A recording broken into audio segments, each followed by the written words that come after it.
NU Bulldogs were winning over the USD Golden Spikers in straight sets.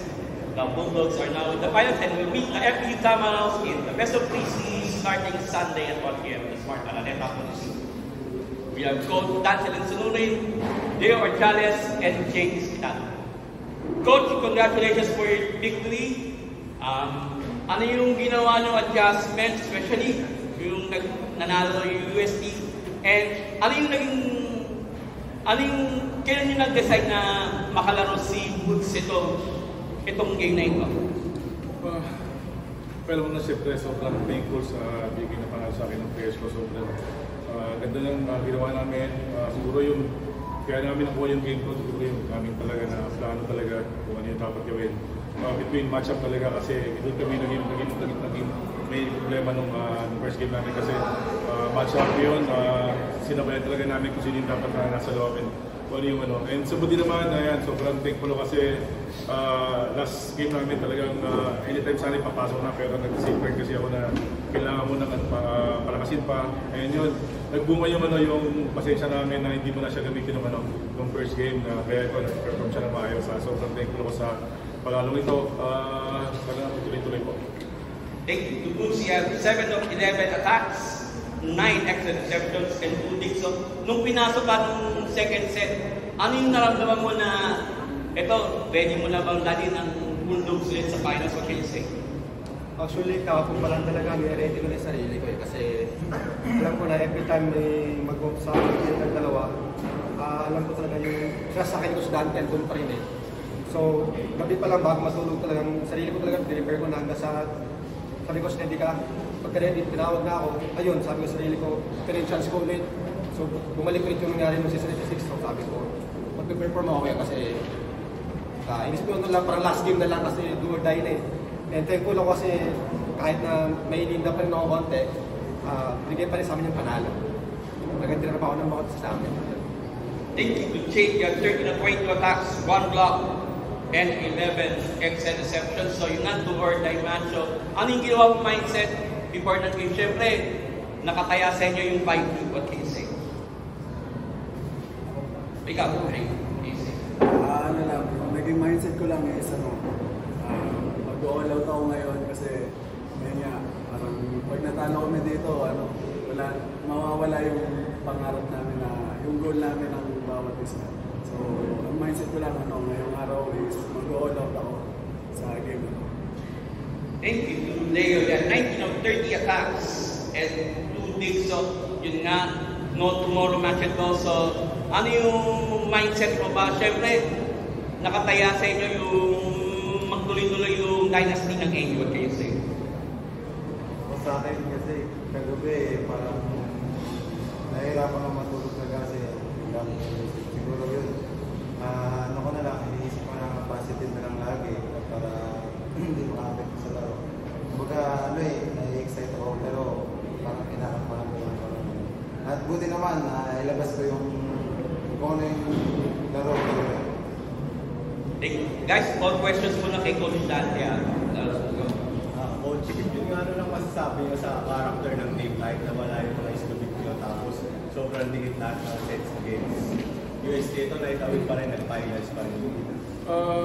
Una sobrang mahirap ang katalo namin. Halos one day kami talagang nawala sa ginagawa namin. And yun nga, sabi ko sa player ko, sa sitwasyon na ito dapat ito yung kailangan natin. Ito yung mga struggle na kailangan natin na malapasan.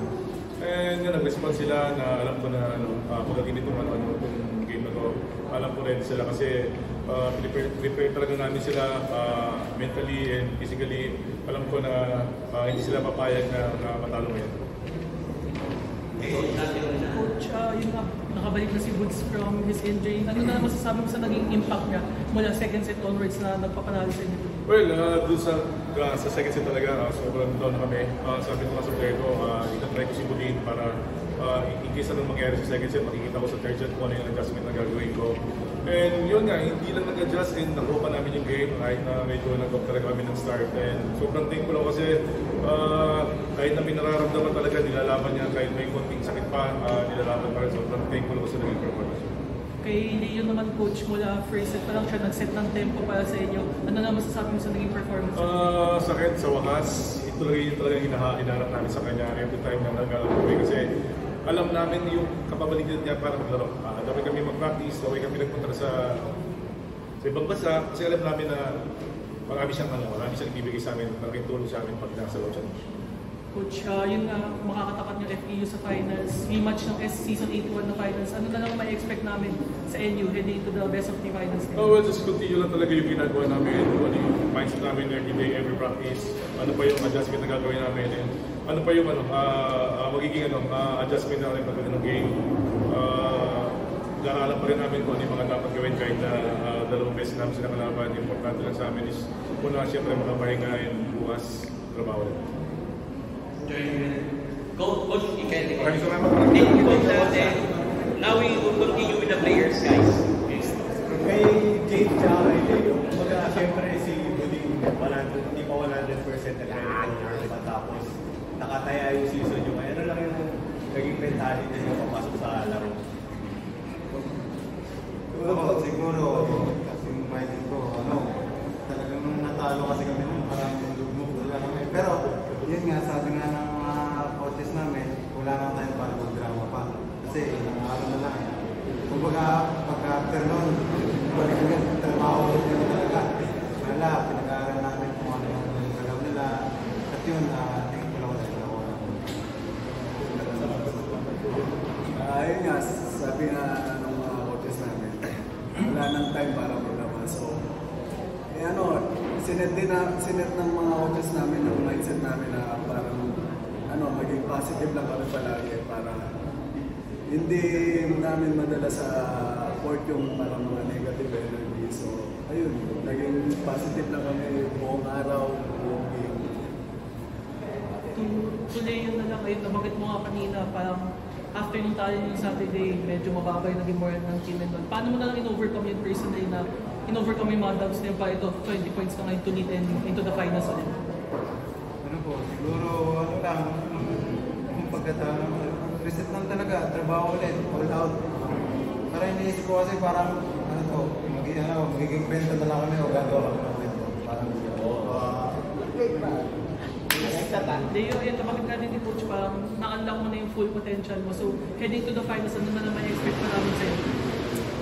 siguro,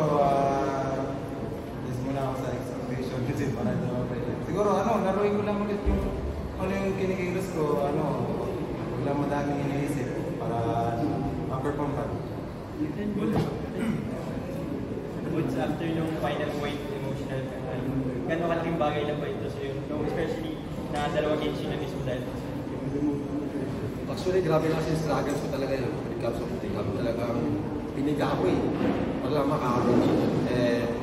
Ngayon, hindi ko na naiwasan pag-emotional kasi nakuha namin ulit yung gusto namin makapasok ng finals. Alam namin talaga na pinaghirapan namin to kaya parang ganun lagi yung gusto ko, hindi ko na naiwasan. Kaya syempre yung effort na mga sa amin na kami namin sinakripisyo para dito nakita ko yung kinagbubunga. Kaya ayun, tears of joy. Good sa'yo personally, yun nga, entering into the season, may pressure sa'yo personally to lead after yung nakuha at yung Nico. So siguro gano'n confident na lang yun na ito, finally na-lead mo na yung NU back into the finals. Siguro hindi ko siya magagawa ng ako lang siguro yung help ng bawat isa sa amin, hindi lang teammates, coaches, pati family namin, supporters na lagyan dyan para i-cheer kami, motivate. Alam ko naman pagdating ng finals talaga mas buo kami. Hindi lang ako mag-lead, hindi lang si Jay, hindi lang si Leo, siguro pati mana sa labas mag-lead na rin sa amin. What's gano'n ka-crucial yung konting days ng pahinga para sa injury mo and can we expect you to be 100% sa finals? Siguro hindi ko kasi masabing magiging 100% ako sabi ko sa mga coaches ko kanina, pag pinasok talaga ako, siguro yung power hindi ko mabigay sa inyo, pero yung skills and experience, siguro yun ang nakita ko. And thankful ako, nangyari naman pinangako ko sa kanila. And sana magtuloy-tuloy and sana mabalik yung 100% no? Pagdasal nyo na lang. For both, next great finals appearance for them. mas may chance pa mag-fight. As one of the leaders ng team, ano yung dapat gawin ng team para maiwasan yung instances na tulad ng game 1 against UST? Siguro iwasan namin yung pagiging alam namin natalo namin yung FDU, pero siguro iwasan namin yung pagiging yung biyahe sa amin. Yung kasi nagpatalo sa amin, yung saan kami naging relax sa laro namin nung semis ng game 1. Siguro ngayon mas magiging focus kami pagkatrabahoan namin kung ano yung needs pa namin na pagtrabahuin. And siguro mas all out na kami ngayon kasi finals na eh. So, andun na kami sa goal namin. So, tatrabahuin na lang namin para makuha namin. Okay, congratulations players!